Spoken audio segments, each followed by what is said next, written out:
Ja nyt siellä sitten kunnon purniksen jälkeen annetaan vähän savun hälventyä ja lähdetään katsomaan sitten seuraavaa ryhmää ja ihmettelemään näitä. Joo, ja ketkä sieltä tulee takaisinpäin sitten savun seasta? Kyllä, rataryhmä tsekkaa, siellähän Niemellähän siellä vähän tuprutteli, mutta ilmeisesti siellä mitään erikoista ole. Rataryhmä hyppää radalta pois ja sitten vasemmalle radalle Hannu Flink, ja kyllä tämä on aikamoinen ilmestys, tämä Flinkin kärry. Kyllä, 41 Willys Coupé. Villin näköinen ja tiimillä selässä ruukkee ainakin parilla Megatsulla Nitros Rules, eli siellä ilmeisesti Nitrolla autetaan menoa ja niin muuten autetaan siis Laukkasella sitten taas hivenen erilainen tekniikka. Hollola mies tulee tuplaturbo Mustangilla ja meno oli kyllä todella vauhdikasta viime kesässä motoparkissa ja käynti on todella maukas tällaisessa todella isossa tuplaturbomoottorissa. Ainakin meikäläiseen korvaa osuu kyllä hauskasti ja loppunopeudet on kyllä kovia näissä ahdetuissa peleissä. Kyllä, Super Pro Street siis uusi ryhmä tälle kaudelle ja nyt on mielenkiintoista nähdä miten homma lähtee toimimaan. Edellisessä kisassa tosiaan ei ollut vielä Hannu Flink mukana tällä erittäin tyylikkäällä Willysillään, mutta nyt oikealla radalla oleva Tero Laukkanen sen sijaan oli. Ja Laukkanen oli aina finaalissa saakka siellä kilpailussa. Paras veto hänelle tuo viikonvaihteen aikana 7.267 ja se on kova aika ehdottomasti. Ja katsotaanpas minkälaista matalaa seiskaa sieltä olisi tarjolla tällä kertaa, jos homma toimii. Mutta Suomen lippu hulmuten lähtee Laukkanen oikealta radalta, Hollolan mies ja Salon mies Hannu Flink vasemmalle puolelle ja nyt jännitetään sitten millainen veto näiltä herroilta nähdään. Freestageissa molemmat näin Laukkanen pääsee stageen asti, kuten myös Flink ja sitten vihreän rauhakseen molemmat lähtee liikkeelle, ei erikoisia reaktioita. Ja katsotaan nopeus. Laukkanen menee hienosti. Tulee. 7.306, 7.992 Flinkille. 3.08 loppunopeutta Laukkasella. Kuten sanoin, niin se tommonen tuplaturbo, niin se kyllä kerää sitä vauhtia. 308 kilometriä tunnissa oli loppunopeutta siis tuossa Laukkasen 730 ja nyt nähdään sitten kahden vielä viime kaudella Autolow-ryhmässä ajaneen kuljettajan taidon näytettä. Eli vasemmalle radalle tulee Juha Räikkönen. Räikkösen tiimi teki valtaisan työn ennen tätä viikonvaihdetta tuon motoparkin jälkeen. Siellähän viikonvaihde päättyi laittelussa siihen, että Räikkönen veti vähän pitkäksi hiekalle. Ja 6 viikkoa sanoi Räikkönen, että tuossa puhdistustalkoissa meni, että saatiin kaikki se hiekanmurut pois tuolta konehuoneesta. Ja näin ollen nyt mies on jälleen valmiina kisaamaan ja mielenkiintoista nähdä. Siellä on vähän uusittua tekniikkaa ja muutenkin pakettia pantu uusiksi ennen tätä kisaa. Muun muassa varjomekanismi on muutettu, että miten se laukaistaan ja näin päin pois. Ja oikealle puolelle sitten Hannu Kalliomäki tällä erittäin tyylikkäällä taksivuoriksi Suomeen hankitulla autolla.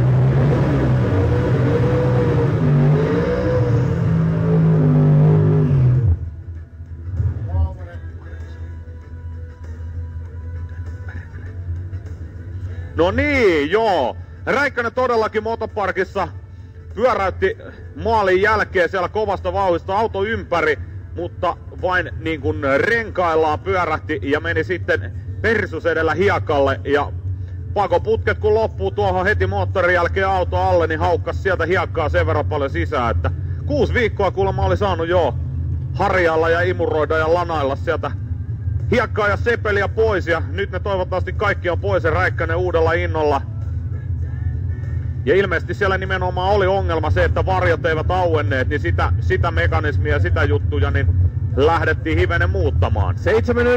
7.93 Hannu Kalliomäellä 2 kertaa se 2 viime kauden mestarille Autolo-ryhmässä. Tällä uudella komealla luomuksella mies ajoi tuossa avauskisassa ja Räikkösellä tosiaan jäi torsoksi sitten hänelläkin tuo kilpailu. Ja nyt on mielenkiintoista nähdä, että varmasti tiimit ovat jo nälkäisinä odottaneet tätä lähtöä, että pääsevät testaamaan, että nyt missä vauhdissa mennään taas, kun on muutama hyvä viikko kotivarikolla saatu hommia hoidella. Joo, ja tarkkaa Viljebarsin mittaamista molemmilla tiimeillä. Siellä katsotaan, että apupyörät on oikealla korkeudella, jos niitä tarvitsee. Ja siellä molemmilla tiimeillä samalla tavalla renkaat värjätty, että nähdään se, että liikkuvatko ne sitten vanteella. Pontiac GXP 2008 prostokautohan tämä on, mikä Kalliomäellä on käytössä. Ja siinä oli se Nitro Fish-väritys tuolla Pohjois-Amerikassa, mutta nyt sitten on tullut Suomessa uutta väriä pintaa. Ja nyt katsotaan Juha Räikkönen, Hannu Kalliomäki, SPS, ensimmäinen laittelu lähtee näille miehille. Ja myös viimeinen toki tämän viikonvaihteen aikana. Ja siitä lähtee homma toimimaan. Ja Räikkönen ajautuu vasemmalle, mutta sieltä vaan ohjaalle ja antaa laukata. 5-4, 8.028. Kalliomäki himmaa lopussa, mutta 307 kilometriä tunnissa loppunopeutta Räikköselle ja komeasti lajittelun kärkeen. Kyllä vaan, ja Räikköselle samalla myös sitten ennätysaika. Hänhän viime vuonna Outlaws-ryhmässä tällä autolla 728 ajoi tuolla motoparkissa kauden avauskisassa. Ja nyt sitten 725, onnittelut koko tiimille, työ palkittiin jälleen komealla uudella ennätyksellä. Kalliomäki 802, eli ei vielä seiskalle tällä vedolla, mutta pudotusajoissa varmasti kova luu. Hape Kalliomäki totta kai kaikille on. Sitten Hannu Mylläri vasemmalle radalle, mustalla Dodgellaan ja oikealle puolelle puolestaan Teemu-Pekka sitten Chryslerillaan ja kyllä, Moparia 2 kappale, Avenger rata 1 mustana, Myllärin puikoissa Petolahden mies ja Latovainiolta sitten Syslerillään Teemu-Pekka ja Pekka on ollut vakuuttavassa iskussa. Kyllä, avausosakilpailun voittaja muun muassa ja Teemu-Pekallahan urakehitys on ollut hurjaa viimeisen vuoden aikana ja kauden avauskisassa hänen paras vetonsa oli se 734 ja nyt sitten nähdään, että mitä pystyy Pekka tähän vetoon tarjoamaan teille, hyvä yleisö. Hannu Mylläri niin ikään hieno viikonvaihde häneltä nähtiin tuolla avausosakilpailussa laitteluissa siellä 746, eli matalaa 7 voisi olla luvassa, mikäli homma täydellisesti näiltä miehiltä tällä kertaa toimii.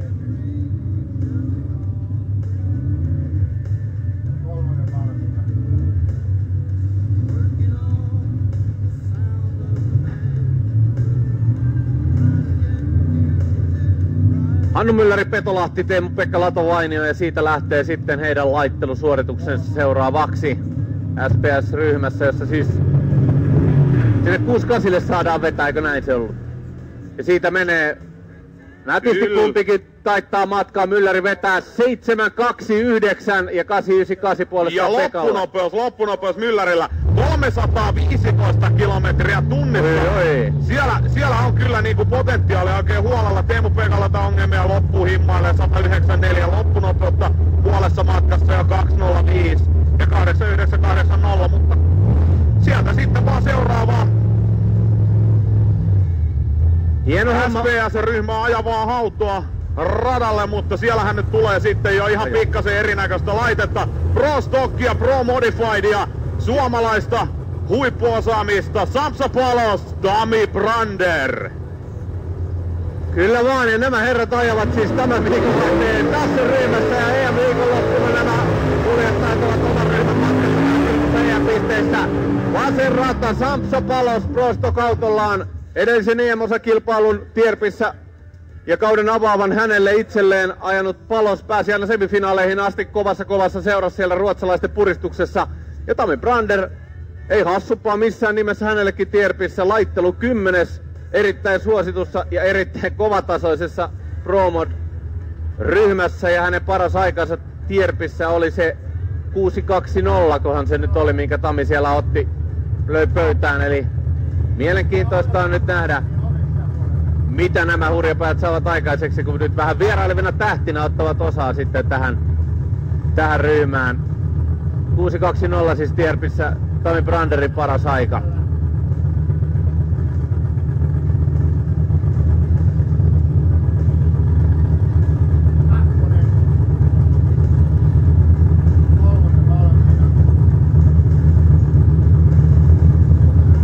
Palos oli puolestaan laitteluissa 6.77 ajalla Pro Stock-ryhmässä, niin laittelun kolmas mies, ja kuten jo mainittua, niin sitten tienoosi pystyy lopulta tuossa semifinaalivaiheessa vasta tuolla pudotuspäivänä.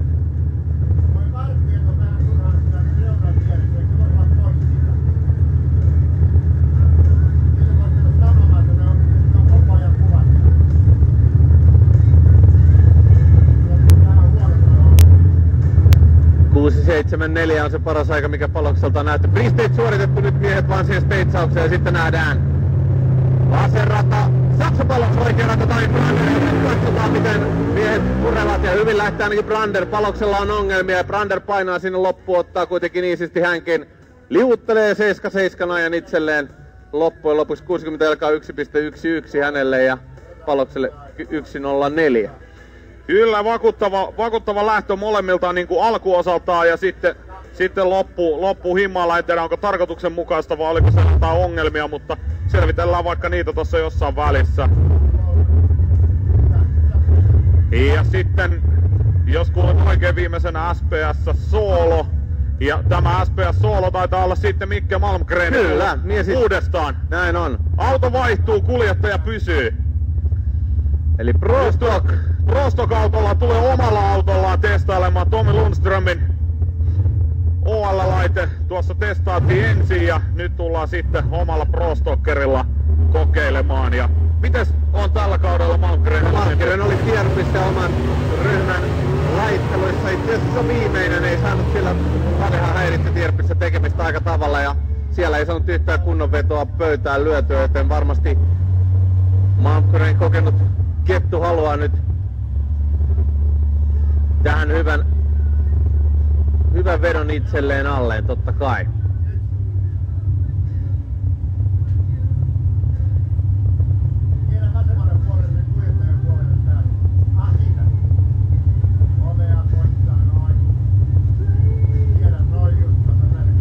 Ja näin tarkistetaan Malmgreniltakin viljaparsin korkeus. Mittamies näyttää peukkua ja siellä etumies sitten ohjailee Malmgreni oikealle paikalle.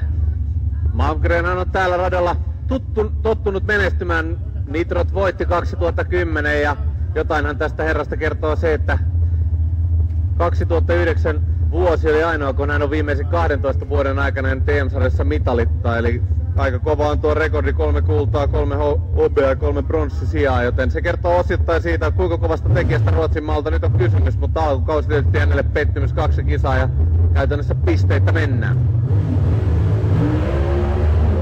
Ja sen takia varmaan Malmgren täällä testaamassa ja nyt se näyttää ihan vakuuttavalta, mutta puoleen matkaa ja ennen puolta matkaa laskee pelit seisutta 81, mutta loppunopeutta vain 181 kilometriä tunnissa. GM voimaa molemmilla kilpureilla ja hyvin samankaltaiset autot. Löytyykö paperi? Käteen lukee. Näin juuri. Aiemmin tänään Juha Räikkönen 7.15 ja 7.19 ajat. Ja Kalliomäki, tai 7.15, kyllä joo. Ja Kalliomäki 8.02 ja 7.14, eli parhaimpia kun katsotaan tältä päivältä, Kalliomäki on ollut 1/100 parempi. Äärimmäisen tasainen lähtö näiden valossa voisi olla tulossa, mikäli molemmilla homma toimii ja toivotaan, että se toimii.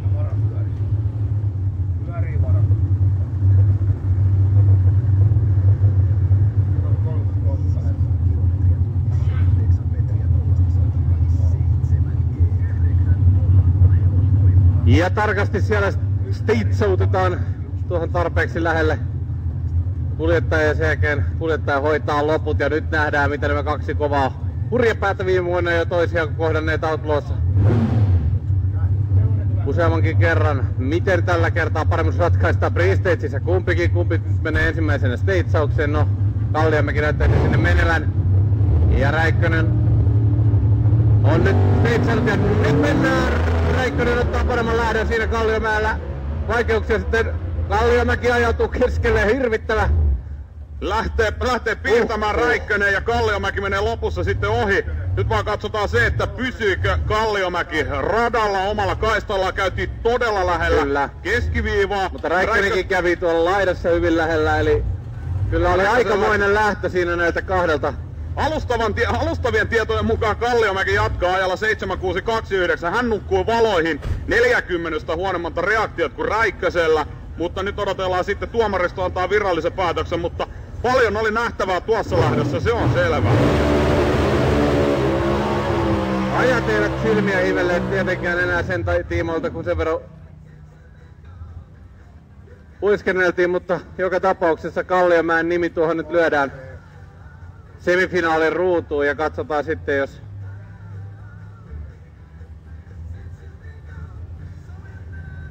Mutta ei siinä nyt näyttänyt minun silmiini ainakaan siltä, että mitenkään oltaisiin ratarikon puolelle menty. Mutta joka tapauksessa hienoa drag racingia nähdään siinä, kun herrat taiteilevat autojensa kanssa oikein urakalla. Ja nyt sitten solo lähtö Sampsa Palos. Sampsa ajoi siis edellisellä verrallaan tuo 685 ja jos edellistä Tierpin osakilpailua mietitään esimerkiksi EM-sarjan osalta, niin siellä hän laittelun ykköspaikan ajoi kukas mukaan kuin Jimi Oulund ja hän ajoi 670 siellä. Eli kyllä tuo Sampsan edellinen veto oli jo erittäin hienoa Pro Stock ajoa ja nyt sitten katsotaan, että mitä Österberg Racing Teamin kuljettaja tällä kertaa taikoo pöytään.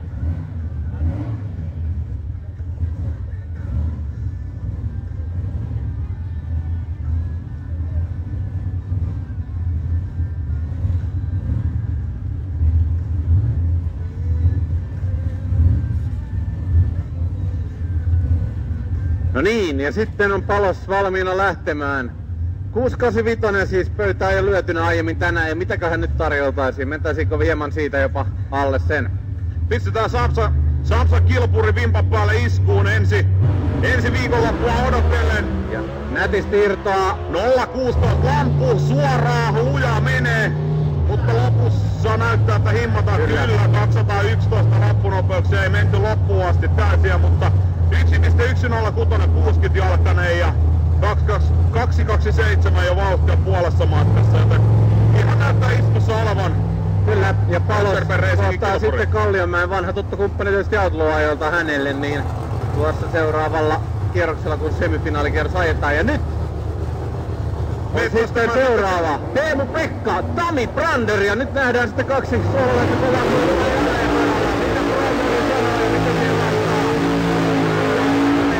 käsittelyssä, mutta ainakin Burnisten myötä ollaan sekä selväksi, että tosissaan ollaan liikkeellä, eihän siinä muita vaihtoehtoja tietenkään edes ole.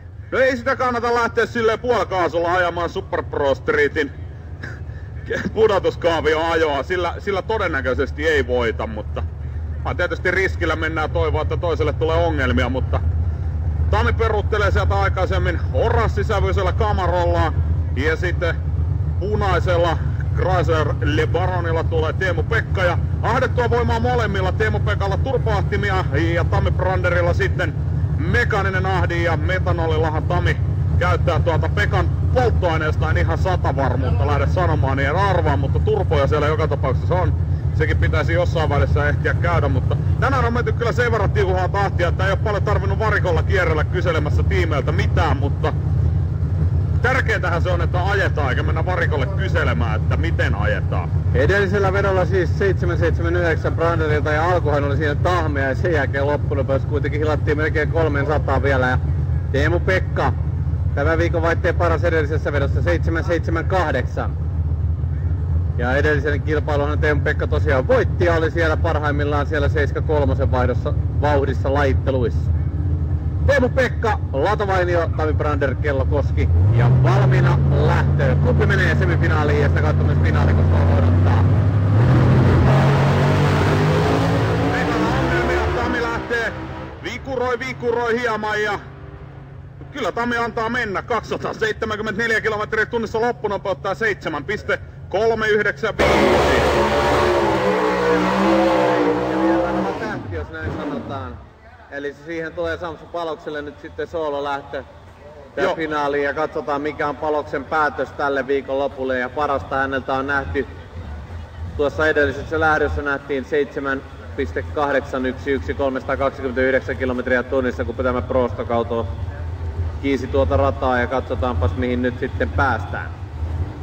Kyllä joo, Tami Brander ei semeihin ehtinyt sooloaan suorittamaan, joten sitä kautta soolo tuli finaaliin Sampsa Palokselle ja katsotaan mihin iskuun on Österberg Racingin saanut Pro Stockerin tähän viikkoa ennen nitronatikoita. Millaiset on odotukset sitten itse nitrojen osalle, onko Palos voittajakandidaatti? Jos minulta kysytään, niin totta kai on. Kyllä ehdottomasti. Semeissä siis kauden edellisessä EM-osakilpailussa tuolla Tierpissä mies oli. Joo.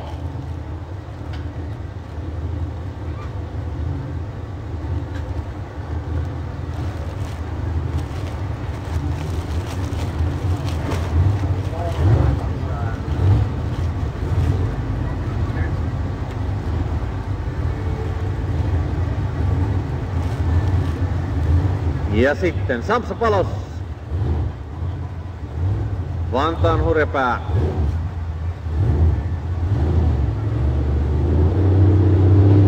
Free stage. Ja sitten mennään. Hyvät reaktiot 0-4-6 ja sinne menee Palos. 6-8 on tultu tähän viikonvaihteeseen jo ja nyt tullaan 8.10 chillisti. Joo, kyllä 213 puolessa matkassa ja vauhtia 201 sitten loppunopeus, joten jostain syystä rullailtiin suoritus loppuun ja Sampsalta, mutta Super Pro Streetin toisen osakilpailun voitto. Kyllä ja 2 kertaa 6-8 ajoille.